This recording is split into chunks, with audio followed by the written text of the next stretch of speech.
y'all, I'm Sherilyn and this is Just Goodness 333 Little Homestead, and today we're back in the dining room. And as you may guess, we're going to be talking more about food storage.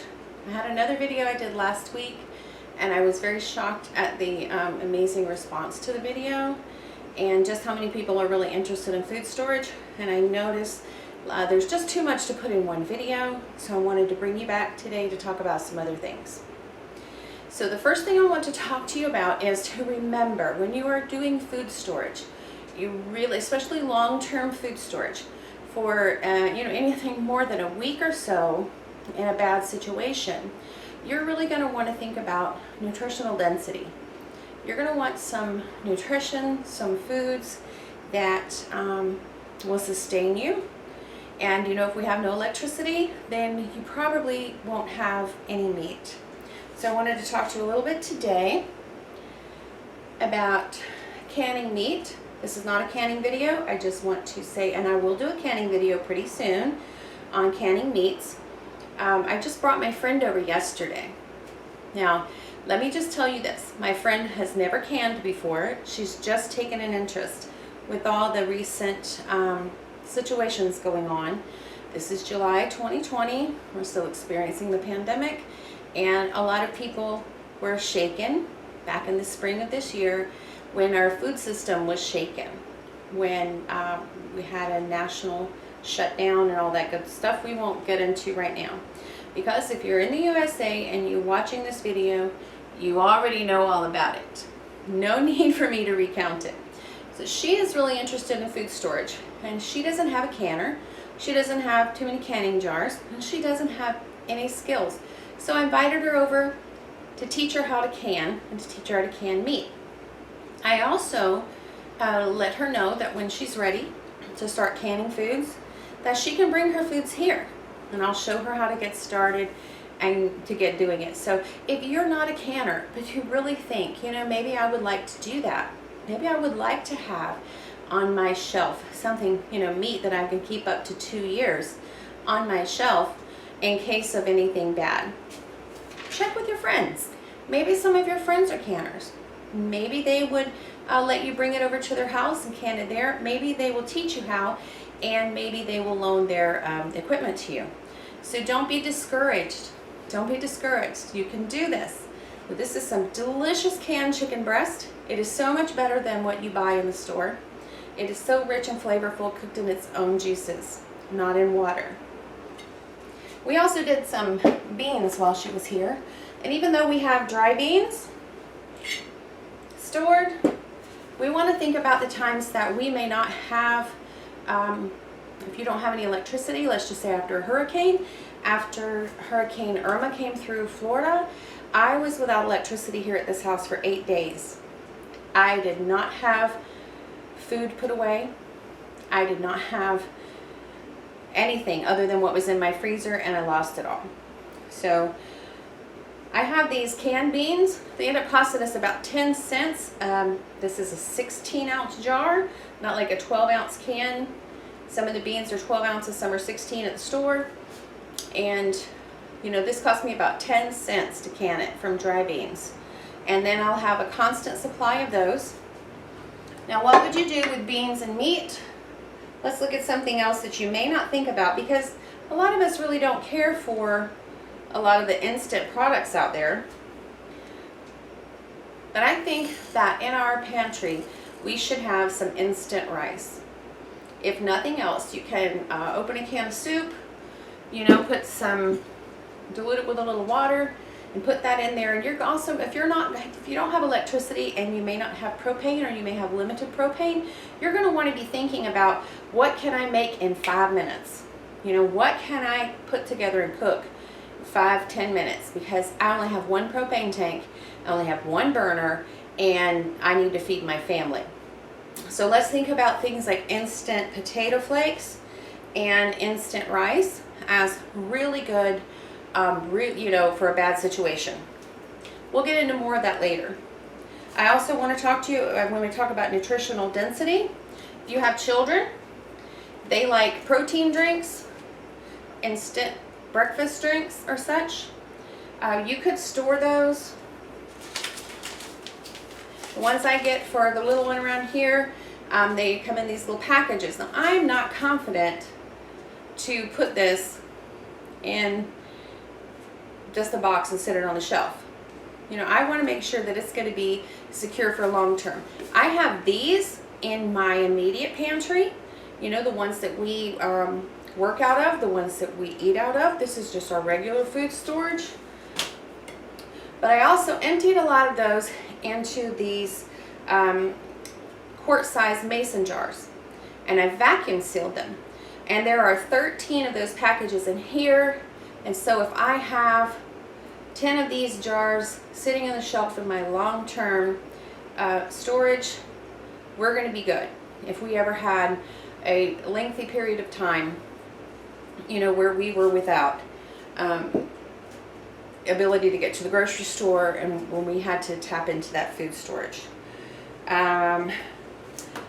For myself and the adults, I have some, find a protein shake that you love. This is Isogenics. One of these is 1 scoop of this in some good filtered water. We talked about, if you don't know a good source for filtered water, I have a video on setting up my Berkey water filtration system, and I suggest that you look at that. There are other companies that make similar items. I just really heard a lot about this one as the one that I was most interested in, and that's the one I purchased. We use that on a regular daily basis. It also takes out, you can buy additional fluoride filters to remove the fluoride from your water. That's a whole different story for a whole other video.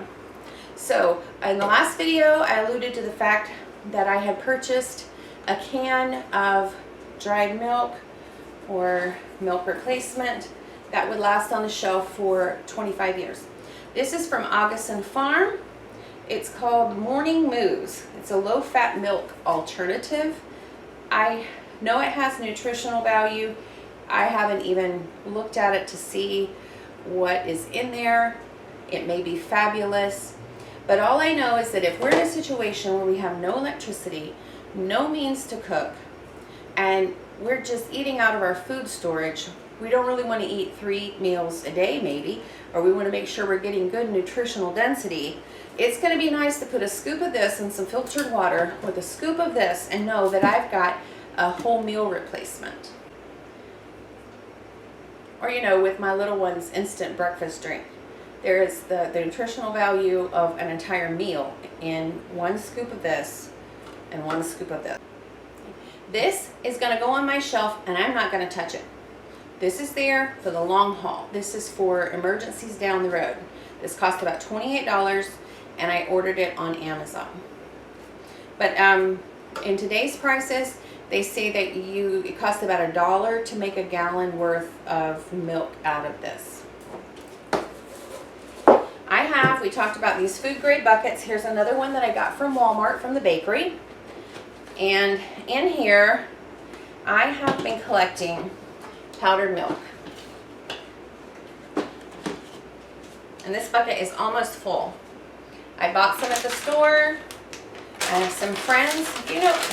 If you know friends who go to food pantries and such, and they may have items that they don't particularly like, but you just show up and they give you a box and you take the box. Well, if you know that your friends do this, maybe if you could suggest to them, hey, if you ever get any powdered milk or, any of these other things, if you get too many dry beans or something, I'd be willing to give you a little bit for that.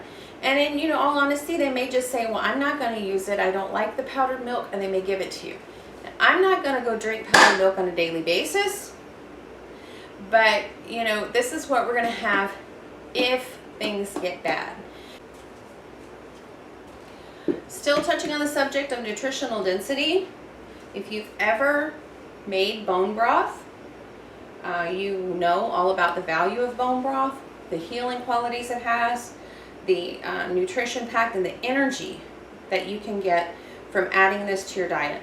I suggest that people make their own bone broth and can it up and have it on the shelf and make it part of your if not daily, make it part of your weekly routine to get this in you somehow, some way.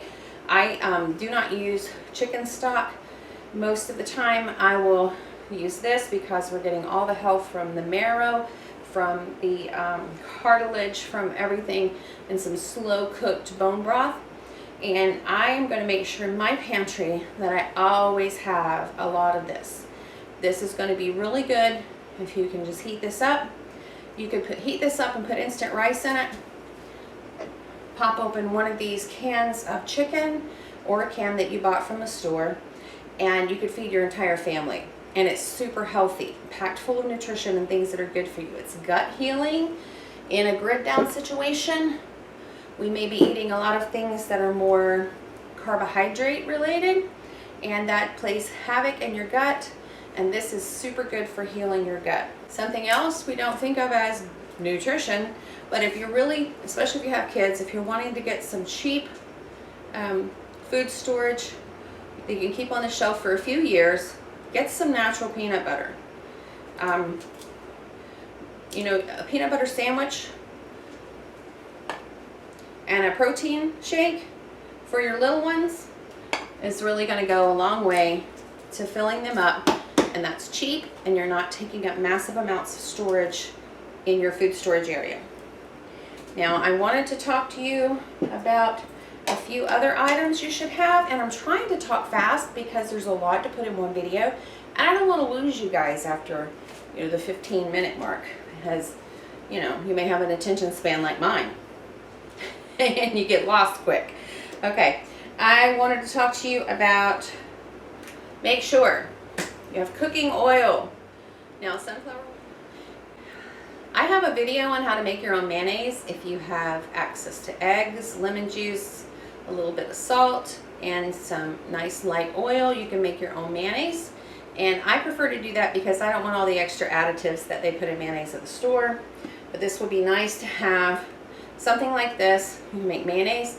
You could make your salad dressings with it. You know, put a little balsamic vinegar in it, apple cider vinegar, some chopped herbs and spices.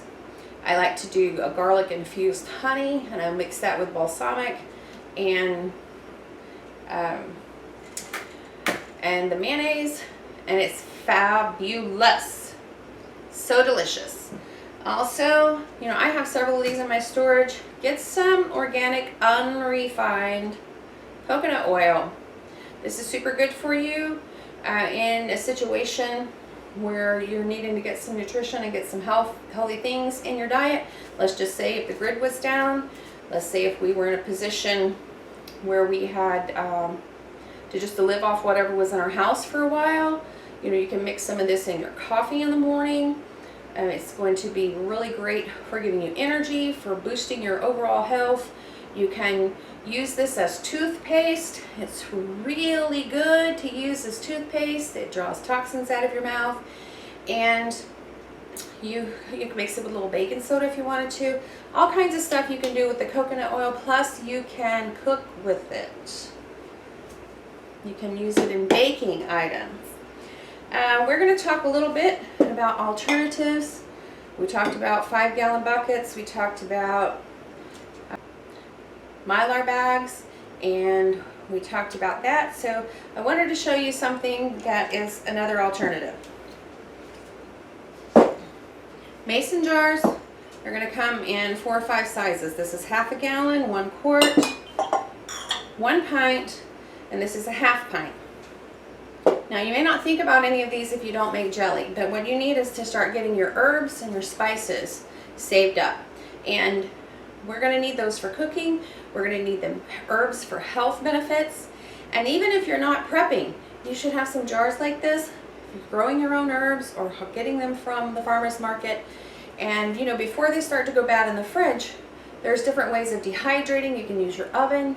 You can put them on a window screen and put them up somewhere where they have a few days to dry. There's all sorts of goodness and health and nutrition that you can derive from that. And then just stick it in one of these little jars, and we can use a vacuum sealer. Well, what's a vacuum sealer? Most of you will know this, some of you may not. This is a cheap food saver vacuum sealer. And a lot of people use this for packing their meat. You can put your meat in the bag, shut the thing, turn it on, it zaps all the air out of it and seals the bag for you. What I love to use this for is these jars. We're dry canning, for dry goods only. And I bought this and I paid $16 for these attachments. One for a regular mouth jar and one for a large mouth jar. It works as simple as you plug this into the machine, you pour your contents into this jar, you put the canning lid, just this lid, on top, you pop this down on top, and then you turn on the machine, and this sucks all of the air out of that jar. You can also use smaller oxygen absorbers with these if you wanted to for longer storage. Let's talk about some things that I have in jars. We talked about needing to cook quick if you're in a grid down situation, if you're monitoring the amount of your propane or your generator use, and you really just want to cook things quick. We talked, that's dry beans, that's not quick. Here's some quick grits. These grits, you just boil the water, cover them in the boiled water per the measurements on the package, and you have grits. Potato flakes, instant mashed potatoes. This is great. Let's say you've got to feed your entire family. You've got 4 people in your family. So let's open up a big can of Campbell's soup, if that's what you have, and let's heat up some water and make some instant mashed potatoes, and we will serve that soup over the mashed potatoes. You know, that sounds really good right about now. This is parboiled rice. This is the rice I love the most. We put the regular enriched white rice in the big bucket last time.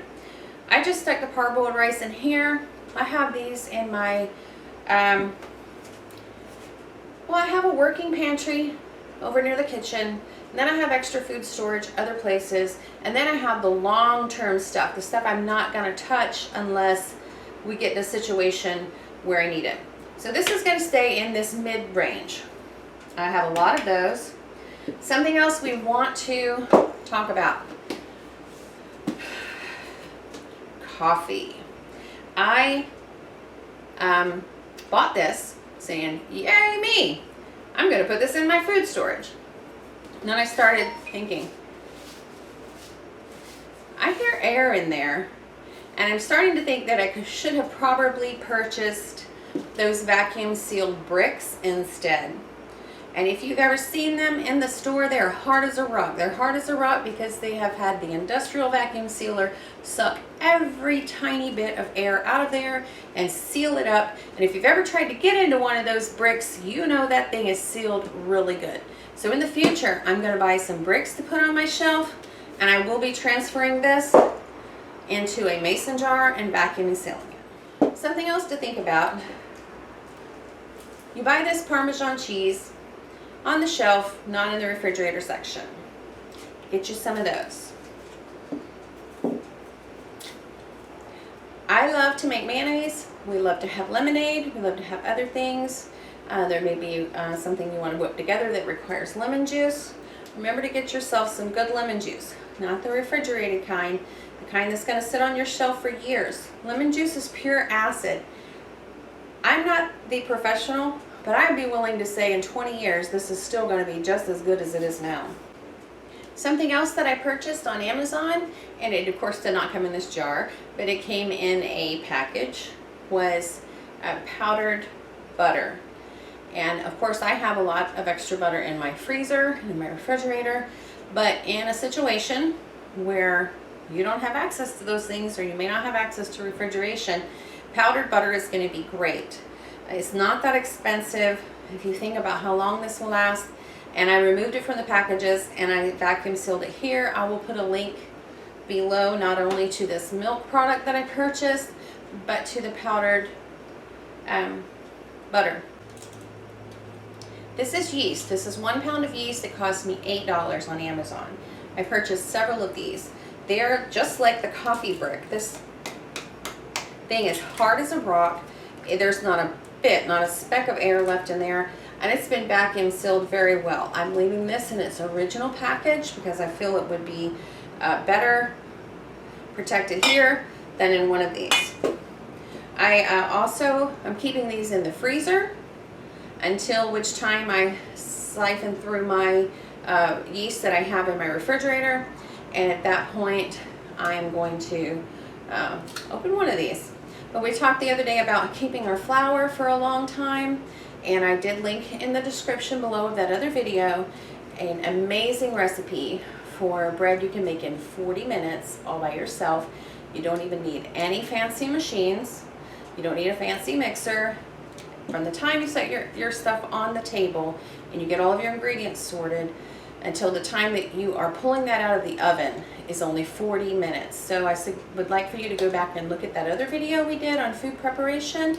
I'll put a link in the description below, and I'll try to tag it on the end of this video. And then if you go back and look at that recipe and try that out and use your skills. If you're not a great bread baker, start practicing now, because bread was something else that was very limited during the spring of 2020. So I would also want to suggest to you right now, this is July, and right now we're doing pretty good as a nation. There are some projections about what the fall will look like, and I don't know one way or another. Never in my life did I think we would be in the situation we were in a few months ago, so I just feel it's better to be prepared.